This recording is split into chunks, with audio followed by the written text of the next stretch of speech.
माँ मुझे और नहीं पढ़ना, बस मुझे अब बिल्कुल भी यूनिवर्सिटी नहीं जाना। अरे बेटा, तुम पागल तो नहीं हो गई? तुम्हारा आखिरी सेमेस्टर चल रहा है।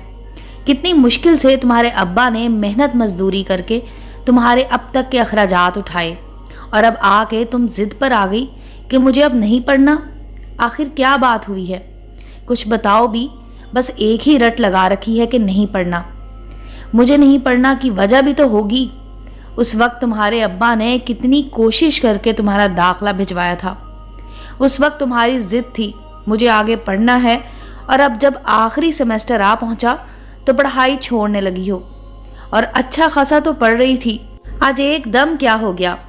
उस्तादों ने तो कुछ कहा नहीं, उन्होंने कुछ भी नहीं कहा, बस मेरा पढ़ाई से दिल उकता गया है। लो, अब आखिरी ही तो सेमेस्टर था।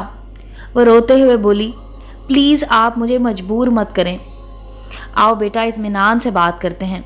आखिर ऐसी क्या बात है जो आज इतनी सहमी सहमी सी लग रही हो, और क्यों रो रही हो? मगर आसमां के साथ जो वाकया पेश आया था वो माँ को भी बताने से डर रही थी। वो घबरा रही थी, बस रोए जा रही थी। माँ का दिल भी बहुत घबरा रहा था। फिर माँ के इसरार पर उसे वजह बतानी ही पड़ी। वो आज जब मैं हाँ हाँ बोलो बेटा, बताने से पहले ही सिसकियाँ लेने लगी। मेरा पुत्र, घबरा क्यों रही हो? तो क्या हुआ है? मेरा कलेजा फट रहा है। माँ, मैं जब भी यूनिवर्सिटी से घर आती हूँ कुछ लड़के मुझे घूरते थे, मगर आज जब मैं यूनिवर्सिटी से वापस आ रही थी तो इन लड़कों में से एक लड़के ने आसमा की ज़बान एक बार फिर खामोश हो गई और वो ज़ोर ज़ोर से रोने लगी। वो एक बार फिर कुछ ना बता पाई। अब उसका चेहरा भी परेशानी के आसार दिखाने लगा। मेरा पुत्र, रो मत। क्या किया लड़कों ने? मुझे बता, मैं खुद जाके उनकी खबर लूँगी, पुलिस में रिपोर्ट कराऊंगी। माँ बेटी के करीब बैठते हुए उसका हाथ थामकर उसे हौसला देने की कोशिश कर रही थी। आसमा रोते हुए एक बार फिर अपनी बात को आगे बढ़ाने की कोशिश में लग गई। अश्कों के साथ सिसकियाँ भी महसूस होने लगीं। वो माँ, जब मैं यूनिवर्सिटी से निकली तो कुछ लड़कों ने मेरी इज्जत। आसमा की ज़बान एक बार फिर कुछ ना बोल सकी। इस बार आसमा माँ के सीने से लग कर ज़ारों के तार रोने लगी।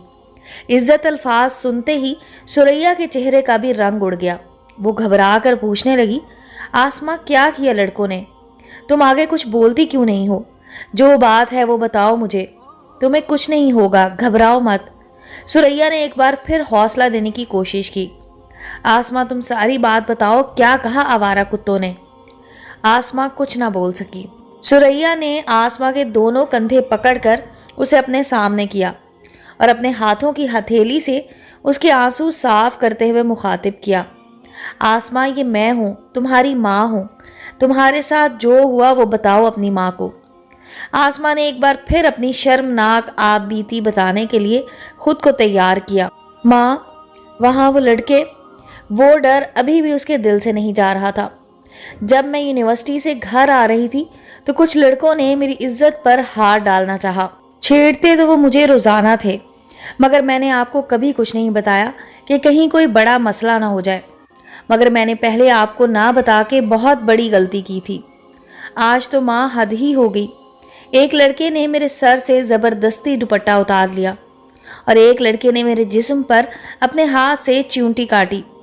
आसमा ज़ोर ज़ोर से रोने लगी और अपनी माँ के साथ चिपक गई। क्यों माँ, ऐसा क्यों हुआ मेरे साथ? मैंने तो कभी किसी गैर मर्द की तरफ आंख उठाकर नहीं देखा। खुद को हमेशा इस दुनिया से छुपा कर रखा है। फिर क्यों हुआ मेरे साथ ऐसा? क्यों माँ? आसमा सिसकियाँ भरते हुए ज़ोर ज़ोर से चिल्ला रही थी। किताबों में पढ़ा था, अगर लड़की खुद को बचा कर रखे तो किसी गैर मर्द की जुर्रत नहीं होती वो लड़की की तरफ आंख उठाकर भी देख सके। और मैंने तो हमेशा खुद को छुपा कर रखा। फिर क्यों मेरी इज्जत को उछाला गया? क्यों माँ? क्यों हुआ मेरे साथ ऐसा? ठीक है बेटा, आज के बाद तुम कभी यूनिवर्सिटी नहीं जाओगी। मैं और तुम्हारे अब्बा ने यूनिवर्सिटी में एडमिशन लेने से उस वक्त भी रोका था, मगर तुम्हारी जिद थी कि मोहल्ले की लड़कियों जितना पढ़ना चाहती हूँ।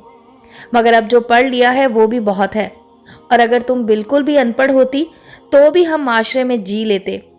मगर हमारी बेटी बेइज्जत होकर घर आए, हमें माशरे को दिखाने के लिए ऐसी डिग्रियां नहीं चाहिए। तुम्हारे अब्बा शाम को आते हैं तो मैं उन्हें भी बता दूंगी کہ آسما کل سے یونیورسٹی نہیں جائے گی، اور اس لڑکے کے بارے میں بھی بات کروں گی کہ وہ اس کی پولیس میں رپورٹ درج کروائیں۔ آسما، مجھے فخر ہے کہ ہمیں اللہ نے تم جیسی نیک پاک بیٹی عطا کی ہے۔ ماں، مجھے ابو یونیورسٹی نہیں بھیجیں گے نا؟ آسما کے دل سے ابھی بھی ان جنگلی درندوں کا خوف نہیں جا رہا تھا۔ ہاں ہاں پتر، نہیں بھیجیں گے۔ اب یہ اندر کا ڈر دور کرو اور جا کر کھانا کھا لو۔ شام ہوتے ہی آسما کے ابا کام سے گھر آ گئے۔ وہ روز آتے ہی پہلے آسما کے پاس جاتے۔ آج جب آسما کے روم میں گئے تو وہ ابھی بھی پلنگ پر لیٹی سسکیاں بھر رہی تھی۔ نذیر احمد دیکھتے ہی گھبرا گئے۔ او میرا پتر، کیا ہوا ہے؟ رو کیوں رہی ہو؟ میں بتاتی ہوں آسما کیوں رو رہی ہے۔ پیچھے سے سریا کی آواز سنائی دی۔ سریا آسما کے ابا کو دوسرے کمرے میں لے گئی اور بتایا کہ کل سے آسما یونیورسٹی نہیں جائے گی۔ مگر ہوا کیا ہے؟ آج آپ دونوں اتنی گھبرائی ہوئی کیوں ہیں؟ سریا نے ساری بات نذیر احمد کو بتا دی۔ یہ سنتے ہی نذیر احمد ساری بات سمجھ گئے۔ پہلے تو انہیں بہت غصہ آیا، دل چاہ رہا تھا کہ جا کر اس لڑکے کی جان نکال دیں۔ پھر اچانک دماغ میں اپنا ماضی گھومنے لگا۔ وہ اپنا ندامت بھرا چہرہ لیے آسما کے کمرے میں گئے۔ آسما ابھی بھی پلنگ پر لیٹی رو رہی تھی۔ مجھے معاف کر دو، پلیز خدا کے لیے مجھے معاف کر دو۔ تمہارے ساتھ جو ہوا اس سب کا قصوروار میں ہوں۔ آج 24 سال بعد اللہ تعالیٰ نے میرے کیے گئے گناہ کی سزا مجھے دے دی ہے۔ نذیر احمد نے فرش پر بیٹھے ہاتھ جوڑے آسما سے معافی مانگ رہے تھے۔ ابا، یہ آپ کیا کہہ رہے ہیں؟ آسما ایک دم اٹھی اور بابا کے ہاتھوں کو پکڑ کر چومنے لگی۔ بیٹی، یہ ہاتھ آپ کے پیار کے قابل نہیں، میں تمہارا مجرم ہوں، مجھے معاف کر دو۔ ابا، آپ ہوش میں تو ہیں؟ ایسا کیوں کہہ رہے ہیں؟ مجھے شرمندہ نہ کریں۔ ہاں بیٹا، آج ہی تو مجھے ہوش آیا ہے۔ میں آپ کو شرمندہ نہیں کر رہا، میں تو خود شرمندہ ہوں۔ ابا پلیز آپ ایسا نہ کہیں، اور بیٹی اب تم ابھی بھی یونیورسٹی جاؤ گی۔ بے دھڑک ہو کر پڑھنے جاؤ، کوئی تمہاری طرف آنکھ اٹھا کر بھی نہیں دیکھے گا۔ پلیز یہ ظلم نہ کریں مجھ پر، میں اب بھی گھر سے باہر قدم نہیں رکھوں گی۔ بیٹا کہا نا، اب کوئی تمہاری طرف آنکھ اٹھا کر بھی نہیں دیکھے گا، بھروسہ رکھو اپنے ابا پر۔ مگر ابا، آپ اتنی طاقت نہیں رکھتے کہ کسی کو روک لیں۔ ہاں، میں اتنی طاقت نہیں رکھتا، مگر وہ اوپر والا بہت طاقت رکھتا ہے، وہ تمہاری عزت کی حفاظت کرے گا۔ اب وہ تو پہلے بھی میرے ساتھ ہی ہوتا تھا، مگر پھر کیوں ہونے دیا ایسا میرے ساتھ؟ میں نے کبھی بھی کسی نامحرم کو آنکھ اٹھا کر نہیں دیکھا۔ بیٹا، وہ اوپر والا بہت بے نیاز ہے، اس نے یہ میرا قرض مجھے واپس لوٹایا ہے جو میں بھول چکا تھا، مگر وہ نہیں بھولا۔ سریا اور آسما دونوں چونک گئیں۔ کیا مطلب ہے آپ کا ابا؟ بیٹا، جب میں 17 سال کا تھا اور اسکول پڑھتا تھا تب یہ قرض میں نے اٹھایا تھا۔ میں نے بھی کسی لڑکی کا دوپٹہ اتارا تھا اور اس کے جسم کو، وہ یہ کہتے کہتے رو پڑے۔ تب تو میری شادی بھی نہیں ہوئی تھی۔ آج اس بات کو 24 سال ہو گئے ہیں۔ اتنے سالوں بعد بھی اوپر والے نے میرا قرض یاد رکھا، اور میں نے صرف یہ ایک قرض ہی اٹھایا تھا جو آج مجھے واپس مل چکا ہے۔ نذیر احمد یہ بات کہہ کر اپنی بیٹی کے قدموں میں بیٹھے رو رہے تھے۔ ان کی بیٹی نے انہیں اٹھایا اور اپنے سینے سے لگا لیا۔ نذیر احمد ساری رات جائے نماز پر بیٹھ کر رو کر اللہ تعالیٰ سے اپنے گناہوں کی معافی اور توبہ کرتے رہے، اور اللہ تعالیٰ سے اپنی بیٹی کی حفاظت کی دعائیں بھی مانگتے رہے۔ اس کے بعد اگلے سیمسٹر تک آسما روز یونیورسٹی جاتی، مگر پھر کبھی کسی نے اس کی طرف آنکھ اٹھا کر نہیں دیکھا تھا۔